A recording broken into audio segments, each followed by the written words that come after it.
अस्सलाम वालेकुम स्टूडेंट्स। तो हमने चैप्टर 2 स्टार्ट किया हुआ है, ठीक है। तो आज चैप्टर 2 का लेक्चर 2 होगा जिसमें हम पढ़ेंगे गैस के बारे में, ठीक है। तो हम अपनी स्टडी सिलेक्ट करते हैं किससे? गैसियस स्टेट से। गैसियस स्टेट में क्या होता है आपको पता है कि no fixed shape and no fixed size. Gas का कोई वॉल्यूम नहीं होता। इसी वजह से जब भी हम गैस का वॉल्यूम डिस्क्राइब करेंगे तो हमें साथ में टेम्परेचर प्रेशर की कंडीशन लगानी पड़ेगी। टेम्परेचर प्रेशर की कंडीशन लगाएंगे तो ही गैस का वॉल्यूम बताया जाता है। मोलर वॉल्यूम हम कहते हैं 22.4 dm³। कब? आगे बताते हैं एट STP। जबकि अगर किसी लिक्विड का हम वॉल्यूम बताते हैं तो उसके लिए हमें टेम्परेचर प्रेशर की जरूरत नहीं पड़ती। सॉलिड का वॉल्यूम बताते हैं तो हमें उसके लिए किसी टेम्परेचर प्रेशर की जरूरत नहीं पड़ती, ठीक है। तो हम सवाल ले लेते हैं। Gas is studied first because. Gas is studied first because इसका क्या रीजन है? Option A, it can easily B changed into liquid and solid, liquids and solids. B, it is simple to study, simple to study, मैं Sunday लिख रहा हूं, simple to study. C,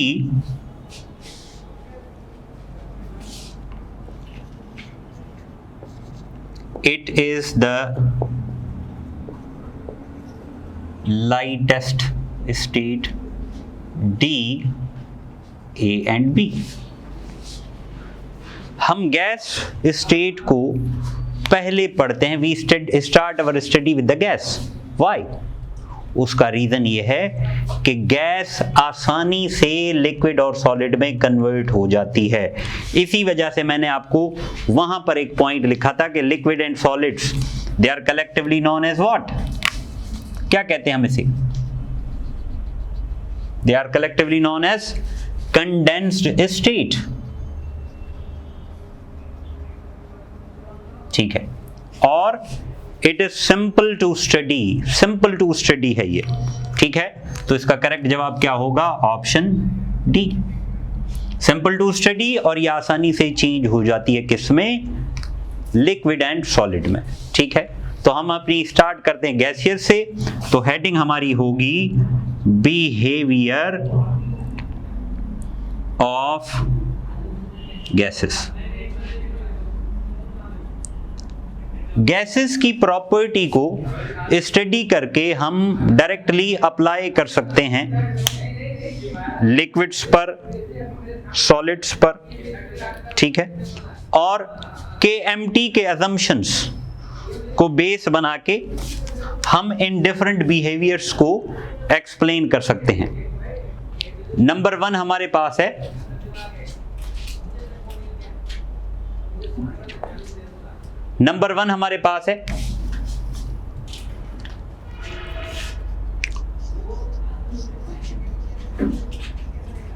diffusion.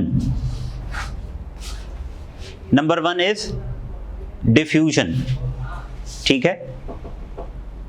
Diffusion क्या है?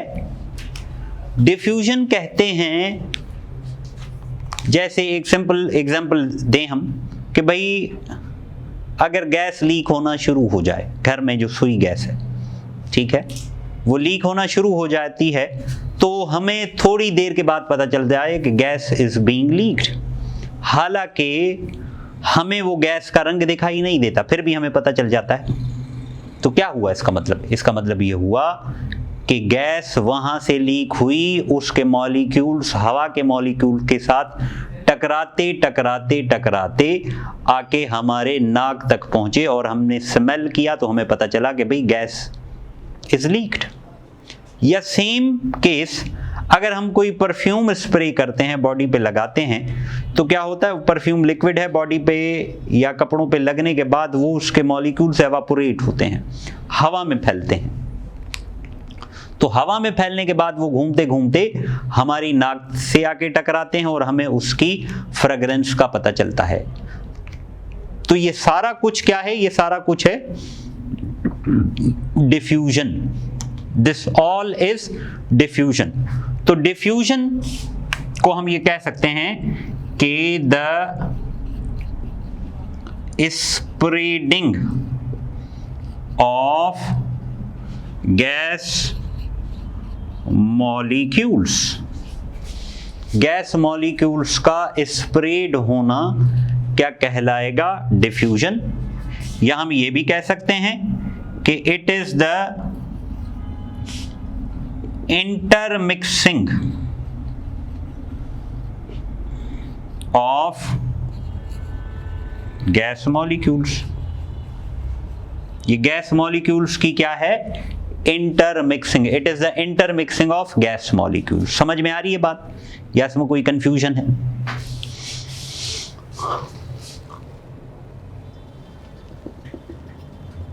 और इस diffusion की सलाहियत को टेंडेंसी टू डिफ्यूज या एबिलिटी टू डिफ्यूज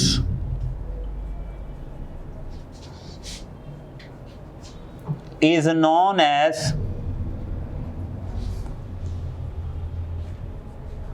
diffusibility.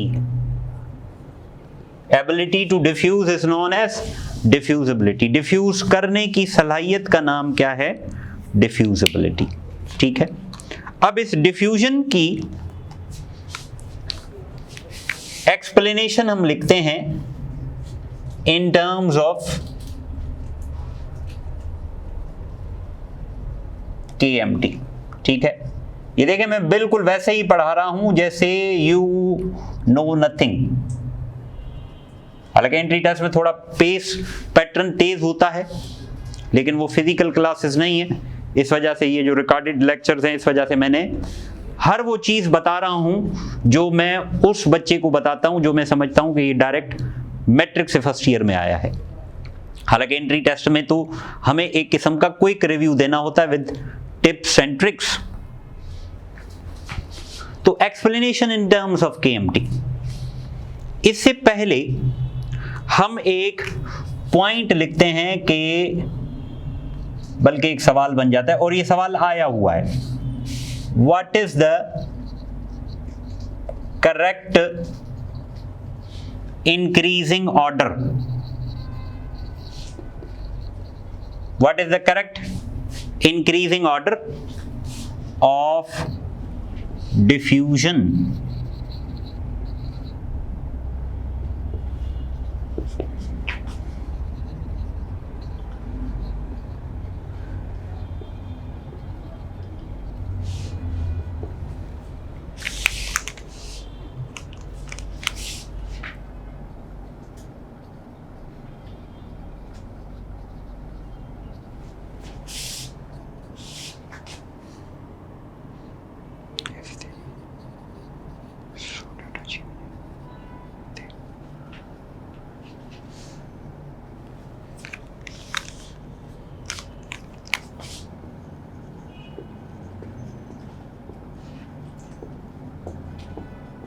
हाँ भाई, अब बताएं इसका क्या जवाब होगा, फोकस करें सवाल के ऊपर।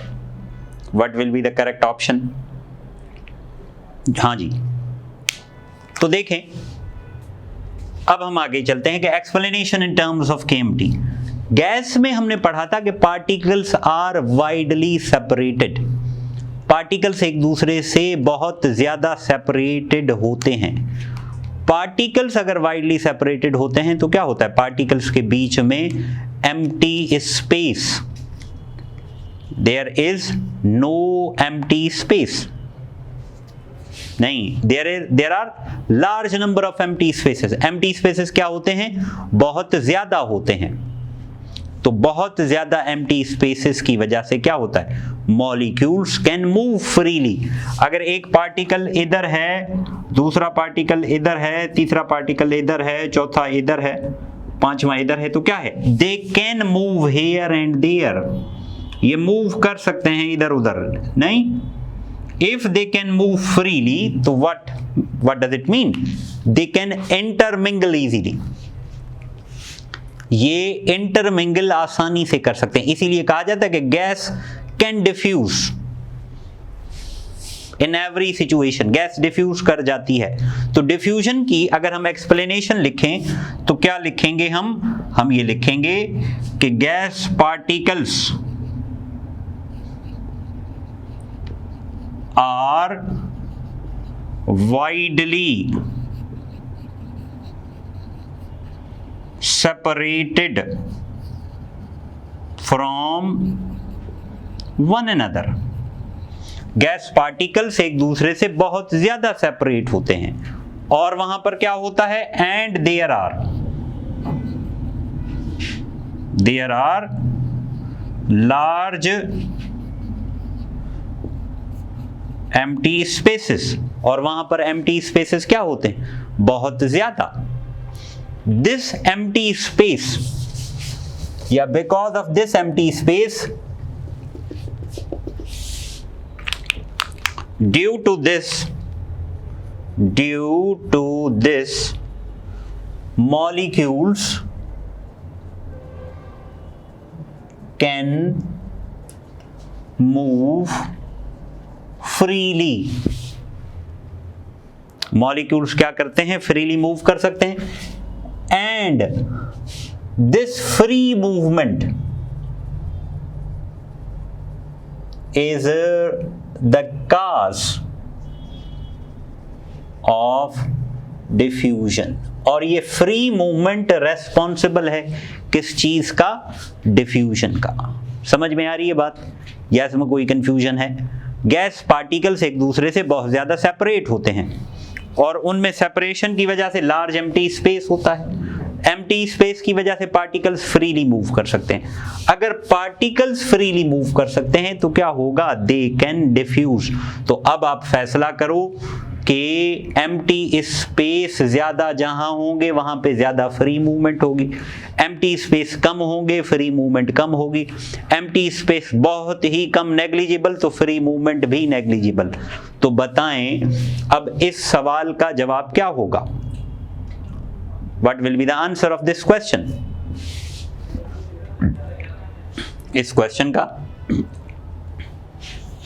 क्या होगा जवाब? हाँ, तो इसका जवाब होगा ये, डिफ्यूजन सबसे ज्यादा कहां है? गैस में। सबसे कम कहां है? सॉलिड में। रीजन क्या है? मैंने लिख दिया, बात खत्म हो गई। ठीक है, सॉलिड में particles closely packed, no free movement, no free movement तो नो डिफ्यूजन और वेरी लेस डिफ्यूजन। डिफ्यूजन के बाद हमारे पास टर्म आती है इफ्यूजन। इफ्यूजन कहते हैं हम escaping of a gas molecule, escape of gas molecules through a tiny hole or opening is known as diffusion। Means अगर ये कंटेनर है और इस कंटेनर में there are several molecules, बहुत सारे molecules हैं, ठीक है, तो क्या होगा अगर इस कंटेनर में थोड़ा सा होल हो जाए, इतना होल हो कि एक एक मॉलिक्यूल होके बाहर निकलना शुरू करे, तो दैट इज व्हाट? इफ्यूजन। इसे क्या कहेंगे हम? इफ्यूजन कहेंगे। ठीक है, इफ्यूजन को अपोजिट ऑफ डिफ्यूजन भी कहते हैं। एग्जाम्पल में हम लिख देते हैं कि भाई escape of air from a burst tyre. Tyre में कोई नीडल लग गया जिससे उसमें से फौरन एयर रश आउट करती है, गश आउट करती है, एयर निकल जाती है बाहर, तो that is what? Effusion. Effusion is opposite of diffusion. Effusion को डिफ्यूजन का अपोजिट कहते हैं। कैसे? ध्यान से सुनना, मैं समझाने लगा हूं। देखें डिफ्यूजन में क्या हो रहा था। डिफ्यूजन में पार्टिकल्स निकल रहे थे। जैसे यही एग्जांपल लूं मैं, ये कवर है, ठीक है, इट इज कवर्ड। अगर ये मैं कवरिंग हटा दूं तो क्या होगा? These particles will move in all possible directions. ये मॉलिक्यूल्स क्या सारी डायरेक्शंस में मूव होंगे यूं।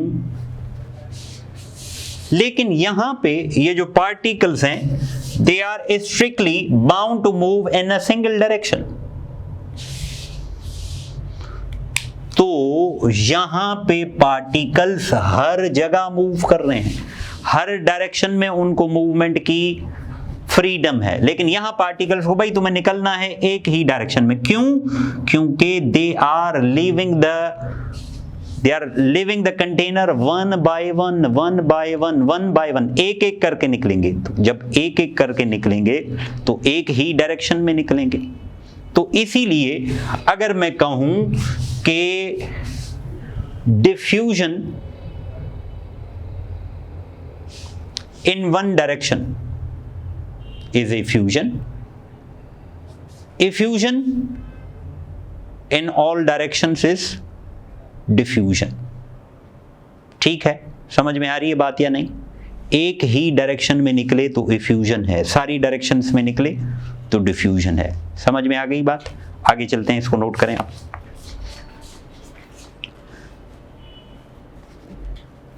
इसके बाद हमारे पास टर्म है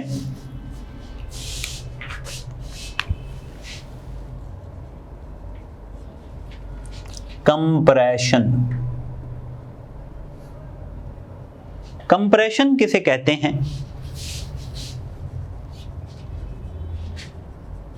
the decrease in volume, the decrease in volume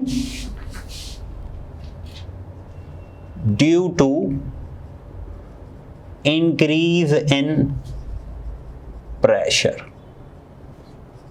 is known as compression. Pressure बढ़ाने की वजह से अगर वॉल्यूम कम हो जाए, प्रेशर बढ़ाएं और वॉल्यूम कम हो जाए तो उसे कहा जाएगा कंप्रेशन। ठीक है, दैट इज कॉल्ड कंप्रेशन। और इसकी ability to being compressed is known as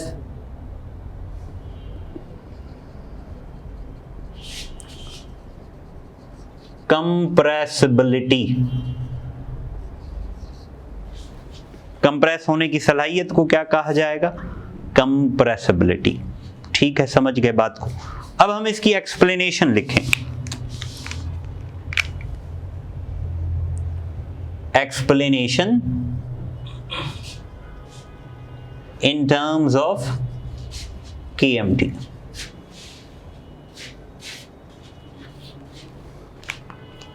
ठीक है, KMT के हिसाब से इसकी एक्सप्लेनेशन।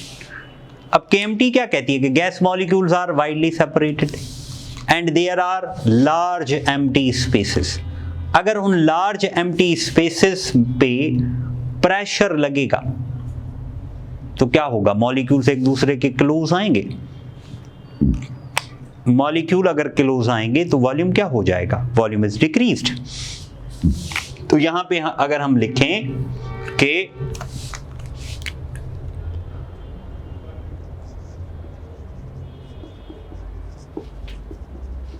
Large empty spaces. तो जब लार्ज एम्प्टी स्पेस में क्या होगा, pressure is applied, pressure apply करेंगे तो क्या होगा, मॉलिक्यूल्स अगर सपोज एक इधर है एक इधर है, if we apply the pressure what happens, they will come closer, closer आ जाएंगे ये मॉलिक्यूल्स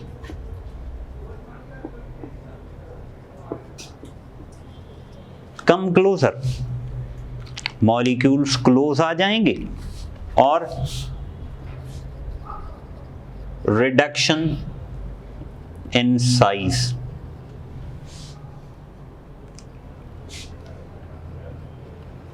अकर्स, साइज में क्या होगा, रिडक्शन होगा, and that is called compression.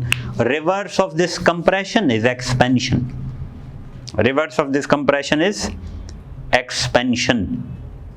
ठीक है, यहां पे एक सवाल लिखता हूं मैं, ठीक है, कि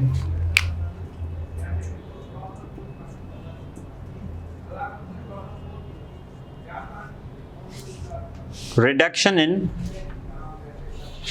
volume due to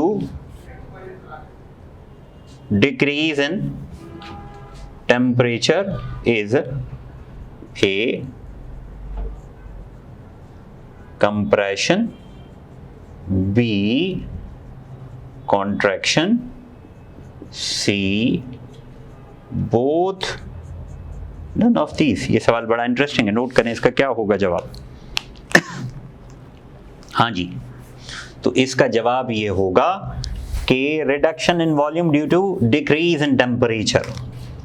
तो डिक्रीज इन वॉल्यूम है, लेकिन what is the cause of this decrement,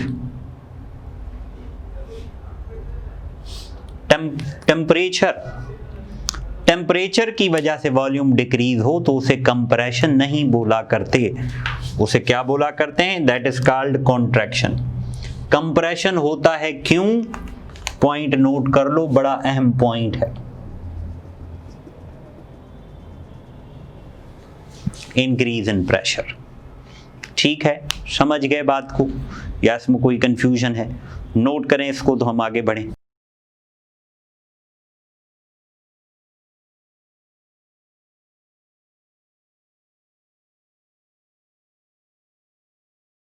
behaviour of gases में अब हम देखते हैं प्रेशर। गैसेस एक्सर्ट प्रेशर, ठीक है, जहां गैस होंगी वो क्या एक्सर्ट करेंगी, प्रेशर एक्सर्ट करेंगी। अब ये एक सरप्राइजिंग सी बात है कि हमारे ऊपर भी एटमॉस्फेयर का बहुत ज्यादा प्रेशर है। ठीक है, we are under the influence of heavy atmospheric pressure, जिसे हम कहते हैं कि भाई सी लेवल पे 0 डिग्री सेंटीग्रेड पे इट इज 14.7 psi, पाउंड पर स्क्वायर इंच। लेकिन अगर इसको मास का इक्विवेलेंट निकालें तो ये मास का इक्विवेलेंट अगर आप सुनेंगे तो you will be surprised, what it is 20 tons. और आपको पता है कि एक टन में 40 मन होते हैं, नहीं, एक टन में 28 मन होते हैं और एक मन में कितने होते हैं, 40 kg। ये कन्वर्जन आप लगाएं तो बहुत ज्यादा क्लोज बन जाएंगे जो एटमॉस्फेयर ने हमारे ऊपर लगाए हुए हैं। इसीलिए जैसे जैसे अगर हम स्पेस में जाते हैं तो स्पेस में ये शलवार कमीज या ये पैंट शर्ट पहन के नहीं जाते हम, वहां उनकी एक स्पेसिफिक ड्रेस होती है। व्हाई, बिकॉज क्योंकि एटमॉस्फेरिक प्रेशर वहां पर बिल्कुल कम होता है। तो अब क्या होगा, अभी अगर हमारे ऊपर एटमॉस्फेयर 14.7 लगा रहा है तो हमारी बॉडी भी अंदर से कितना प्रेशर लगा रही होगी, 14.7। तो दे आर बैलेंस। जैसे ऊपर जाएंगे तो ऊपर वाला प्रेशर अगर बहुत ही कम हो जाएगा, अंदर वाला तो वही है, तो क्या होगा, वी विल बर्स्ट। ठीक है, तो therefore we wear a special kind of dresses when we are in space। ठीक है, तो हेडिंग देते हैं हम, प्रेशर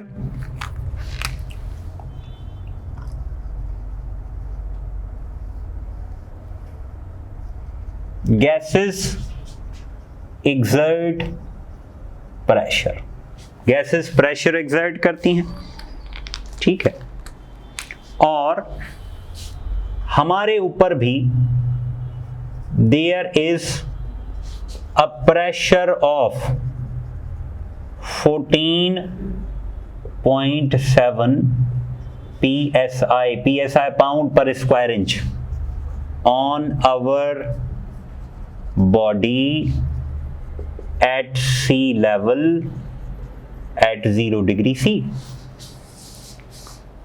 जो इक्वलेंट बनता है कितना, 20 टन्स, ठीक है। This is very huge pressure.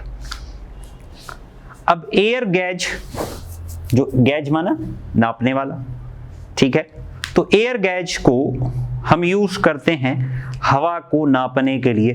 जैसे टायर्स में, ऑटोमोबाइल टायर्स में हवा फिल की जाती है आमतौर पे, हर किसी का अलग है। जैसे ट्रक का 200 psi के करीब है, ठीक है, और ये 200 psi it is a very huge pressure. अगर आपने कभी सुना हो या देखा हो कि ट्रक का टायर अगर फट जाए तो बहुत बड़ा ह्यूज एक्सप्लोजन होता है, ह्यूज साउंड सुनाई देता है, ठीक है, और करीब वाली जगह पे अगर आप खड़े हों तो you can be injured severely and even one can die. और उस वक्त आपको ऐसे लगेगा कि जैसे जमीन हिल गई। 200 psi it's a very huge pressure. छोटी गाड़ियों में, कारों में, उनमें आमतौर पे 28/30 psi फिल किया जाता है। तो 14.7 हर किसी के ऊपर है, ठीक है। अगर हमने उसमें फिल किया 28 और, तो अगर आपसे पूछा जाए कि उसके ऊपर कितना प्रेशर होगा, यहां पे मैं एक सवाल लिखता हूं एक, कि इफ एन एयर of 3 या 200 psi is filled in the tire, what is the total pressure applied? A, B,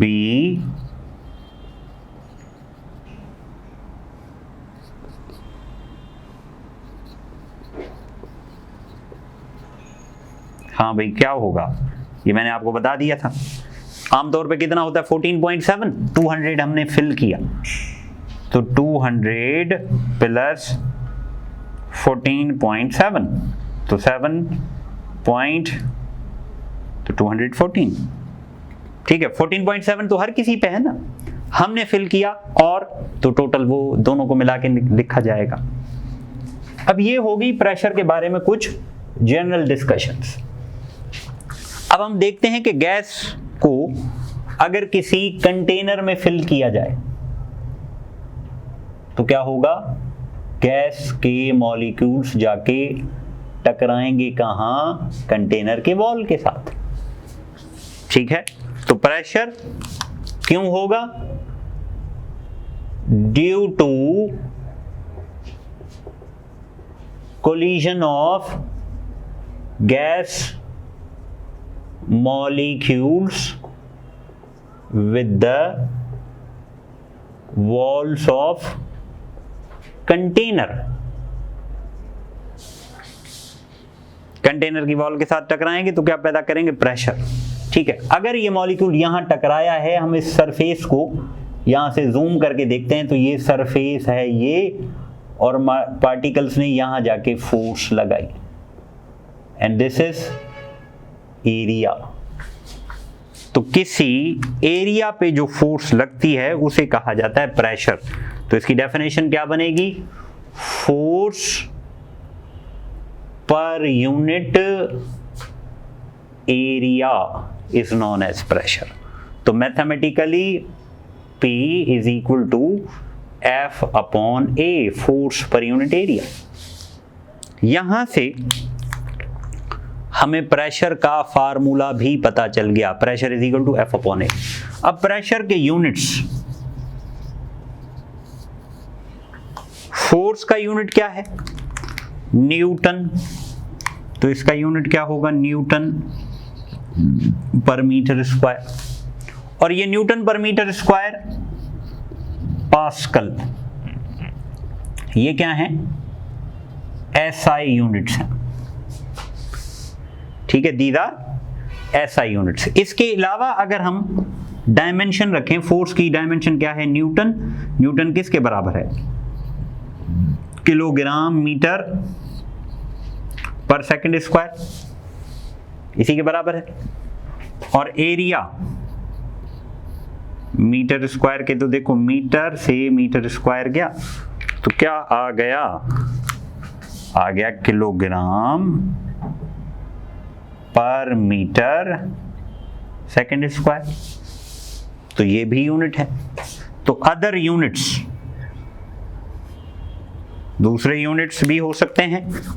क्या हो सकते हैं वो दूसरे यूनिट्स? वो दूसरे यूनिट्स हो सकते हैं किलोग्राम पर मीटर पर सेकंड स्क्वायर, और एक और यूनिट है जिसे हम कहते हैं किलोग्राम पर metre square. Although this is technically wrong, but this is written in the textbook, so we have to follow it. और मेरे हिसाब से ये उन्होंने इस सेंस में रखा होगा कि पाउंड पर स्क्वायर इंच, तो पाउंड को मास का यूनिट भी कंसीडर करते हैं, तो मास की जगह किलोग्राम आ गया, हालांकि पाउंड फोर्स का यूनिट है, ठीक है। तो ये भी है एक। इसके अलावा इसका यूनिट एटमॉस्फेयर, ठीक है, जिसे हम ATM से जाहिर करते हैं। और इसका यूनिट क्या हो सकता है? और इसका यूनिट हो सकता है, नोट करें इसको, तो हम बोर्ड के नेक्स्ट पैटर्न पे चलें, ठीक है। इसके अलावा क्या होता है? इसके अलावा इसका यूनिट होता है millimetres of mercury, mmHg, millimetres of mercury. और इसका यूनिट क्या हो सकता है? CMHg, सेंटीमीटर्स ऑफ मरकरी, ठीक है। और इसका यूनिट क्या हो सकता है? टॉर, और पाउंड पर स्क्वायर इंच, पाउंड पर स्क्वायर इंच, जिसे हम क्या कहते हैं? PSI, ठीक है। तो these are the different units. अब इन यूनिट्स का इक्विवेलेंस या यूनिट रिलेशंस और यूनिट रिलेशनशिप्स हमें काम में आएंगी जब हम एक यूनिट को दूसरे यूनिट में चेंज करना चाहें। जब हम एक यूनिट को दूसरे यूनिट में चेंज करेंगे तो वहाँ पे हमें ये यूनिट अच्छे तरीके से पता होना चाहिए। अब देखें, 1 ATM बराबर होता है 101,300 न्यूटन पर मीटर स्क्वायर, ठीक है। बराबर होता है ये 760 टॉर, 760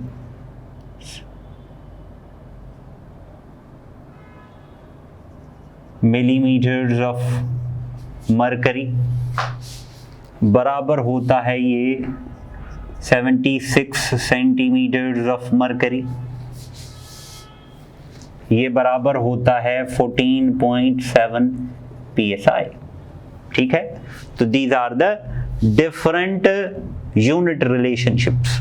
अब एक यूनिट को दूसरे यूनिट में आप बआसानी ट्रांसफॉर्म या चेंज कर सकते हैं, ठीक है। अब हम यूनिट कन्वर्जन्स की प्रैक्टिस करें, और ये बड़ा इंपॉर्टेंट है। जैसे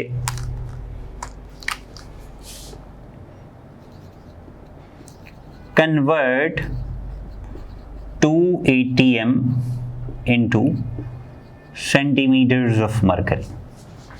2 ATM को किस में कन्वर्ट करो, CmHg में, सेंटीमीटर्स ऑफ मरकरी। अब आपको क्या देखना है कि ATM और CmHg में क्या है, देखो 1 ATM is equal to 76 centimetres of mercury. तो क्या करेंगे, तो 2 ATM में क्या होगा, मल्टीप्लाई कर देंगे सीधा सीधा, 2 इंटू 76, तो क्या होगा 12 152।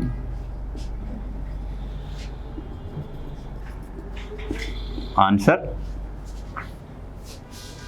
ठीक है भाई। चलो एक और करके देख लेते हैं।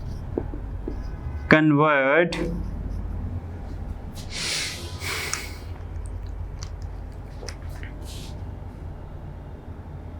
To ATM into MMHg। 2 ATM को, हाँ तो 2 ATM को मिलीमीटर्स ऑफ मरकरी में कन्वर्ट करना है। तो ATM और मरकरी वो रहा रिलेशन, देखो क्या है, तो सिंपल 2 इंटू 760, तो क्या हो जाएगा 1520 mmHg। This is answer. ठीक है, समझ गए बात को, नोट करें इसको। तो हम कहानी को आगे बढ़ाएं।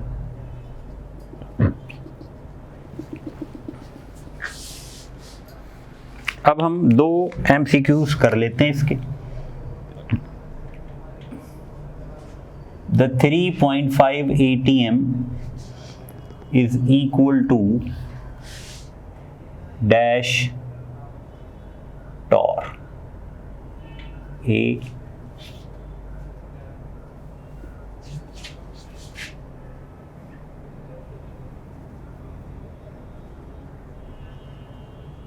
हाँ भाई, एक ये है और एक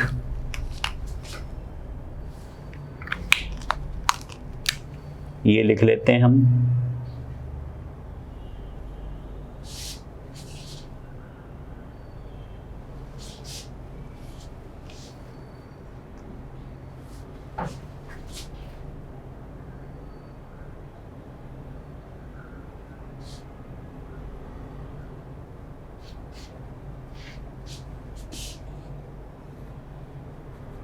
We are 900 380।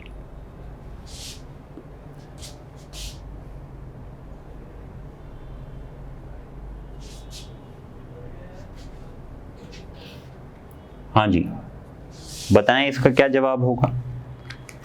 पहला देखें, पहला क्वेश्चन हमारे पास क्या है कि 3.5 ATM is equal to dash torr. तो सॉल्यूशन देखो, तो ATM टू टॉर रिलेशन जहन में हो, क्या करेंगे 3.5 इंटू 760, तो क्या आ जाएगा 0, और पॉइंट का मल्टीप्लाई मैंने करना आपको बताया हुआ है। तो क्या हो जाएगा, ये हो जाएगा ये वाला।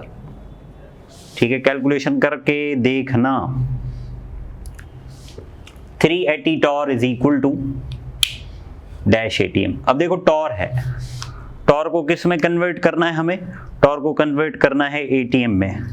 तो टॉर को ATM में कन्वर्ट कैसे करेंगे, टॉर को ATM में कन्वर्ट करेंगे हम, डिवाइड करेंगे 760 से। तो 380 को अगर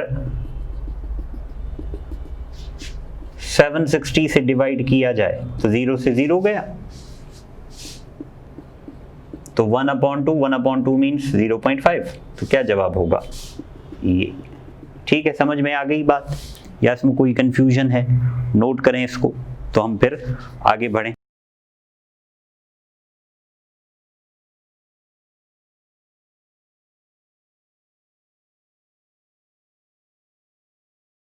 अब हम देखेंगे टर्म टेम्परेचर। टेम्परेचर बड़ी सिंपल सी टर्म है।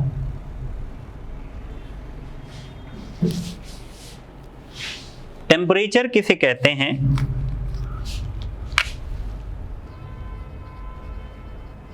द डिग्री ऑफ हॉटनेस और coldness. The degree of hotness और coldness is known as temperature. उसे क्या कहेंगे हम? टेम्परेचर कहेंगे, ठीक है। या इसकी ये भी डेफिनेशन हो सकती है, केएमटी में हमने पॉइंट लिखा था ना कि एवरेज काइनेटिक एनर्जी, ठीक है।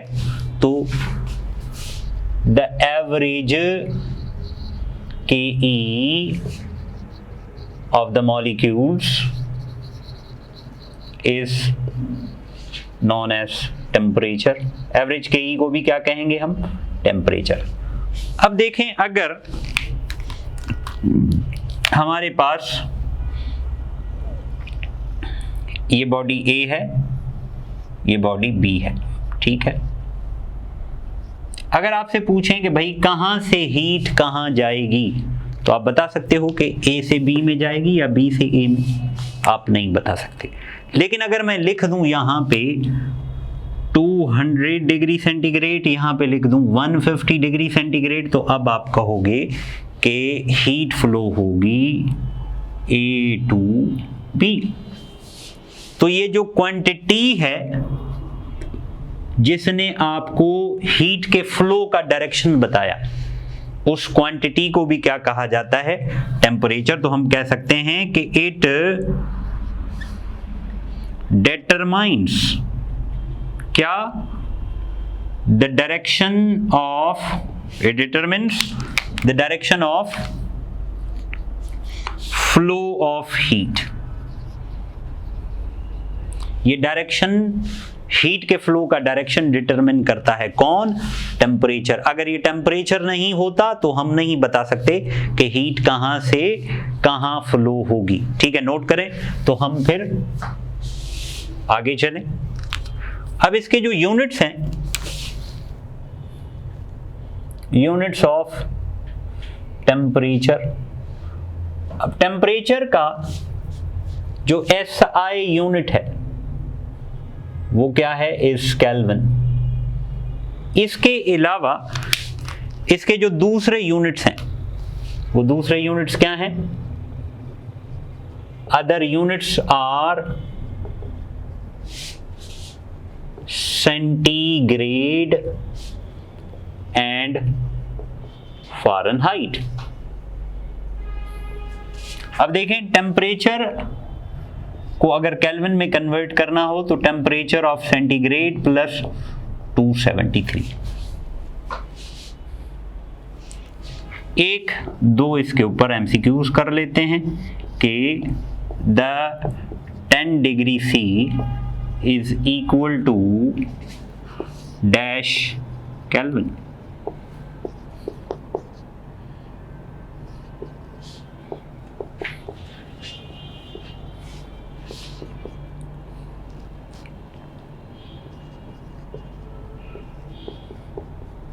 हाँ भाई, तो देखें सेंटीग्रेड को किस में चेंज करना है? केल्विन में चेंज करना है। तो सेंटीग्रेड को केल्विन में कैसे चेंज किया जाएगा? 10 प्लस 273, तो ये क्या हो जाएगा? 283। तो करेक्ट ऑप्शन इज 283। ठीक है, समझ गए। एक और हम कर लेते हैं इसके ऊपर।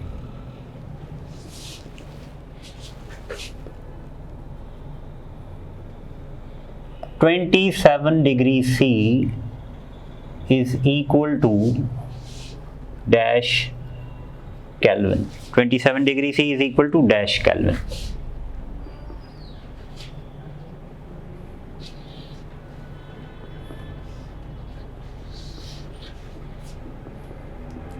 हाँ भाई, क्या होगा देखो, सेम केस 27 273, ये कितना हो जाएगा 10, ये कितना हो जाएगा 10 3, तो दैट इज 3।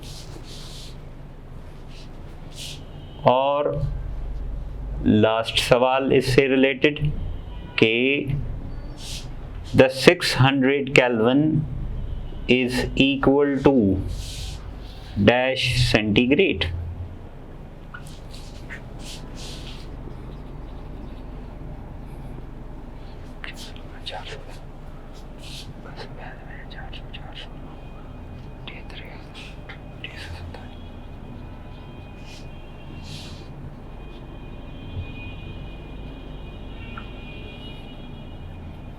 हाँ देखें 600 kelvin is equal to dash.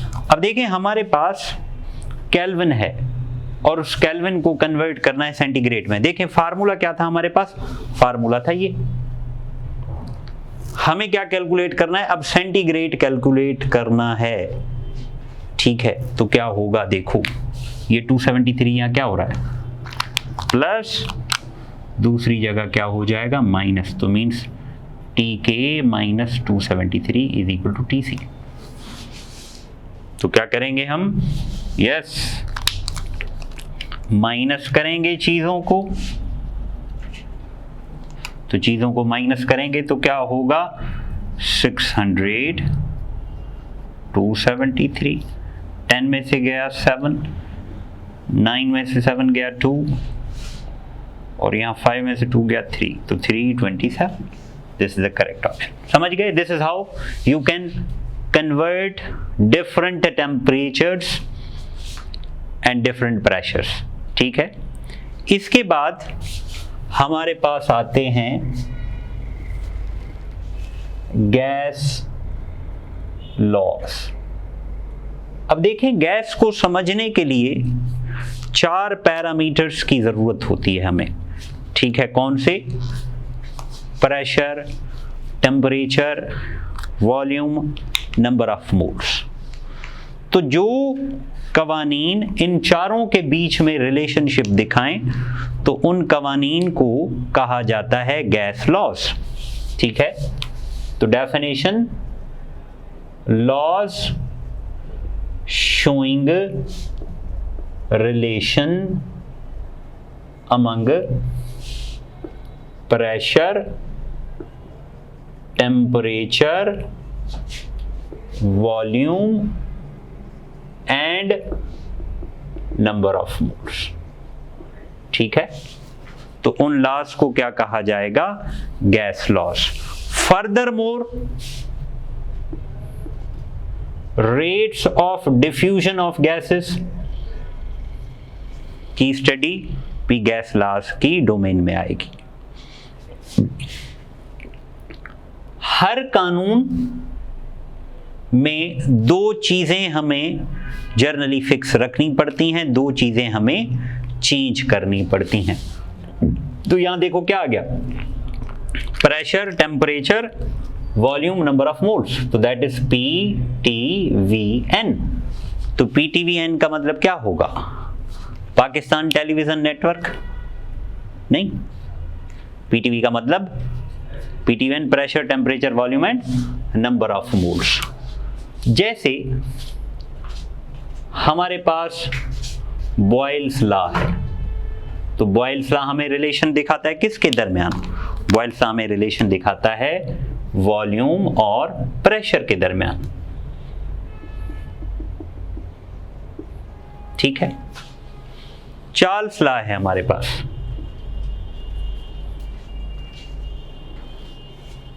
Charles law हमारे रिलेशन दिखाता है किसके दरमियान, वॉल्यूम एंड टेम्परेचर के दरमियान, एब्सोल्यूट टेम्परेचर। एवोगैड्रोस लॉ है हमारे पास, एवोगैड्रोस लॉ हमें रिलेशन दिखाता है किसके दरमियान, volume and number of moles के दरमियान, ठीक है। तो ये लॉस डिटेल्स में पढ़ेंगे हम आगे। आई होप आज वाला लेक्चर आपको समझ में आया होगा, ठीक है। Do watch it completely and attentively. Thanks for watching.